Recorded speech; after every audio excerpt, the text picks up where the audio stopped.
Assalamualaikum warahmatullahi wabarakatuh. Hamdan syakirin, hamdan na'imin, hamdan yu'afi ni'amahu wa yukafi mazida. Bismillahirrahmanirrahim. Saya Irfa Rizko Aliza dari Sekolah Tinggi Ekonomi Islam Sebi Depok.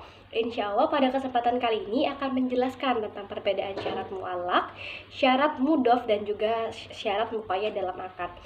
Baik, insya Allah kita menuju pada pembahasan yang pertama tentang apa itu syarat mu'allaq dan juga contohnya. Jadi, syarat mu'allaq adalah syarat yang menjadi penentuan ada atau tidaknya akad. Jadi, apabila syarat ini tidak dipenuhi, maka akad tidak dapat terlaksana. Dan jika syarat ini dipenuhi, maka akad bisa dilaksanakan.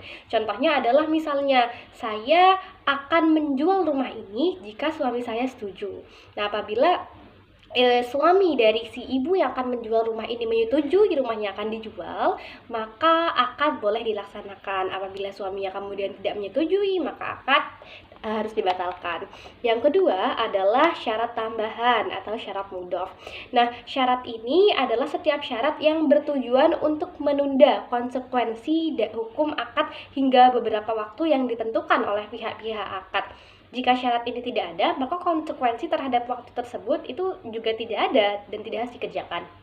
Misalnya, saya ingin menjual sebuah mobil, tapi dengan syarat mobil ini saya jual bulan depan di dalam tahun ini. Maka kemudian syaratnya adalah saya mengatakan pada pembeli, saya akan menjual mobil ini kepada Anda pada tahun ini, tetapi bulan depan. Nah, seperti itu. Hal-hal yang disyaratkan oleh pihak-pihak akad itu menjadi bagian dan konsekuensi dari hukum akad.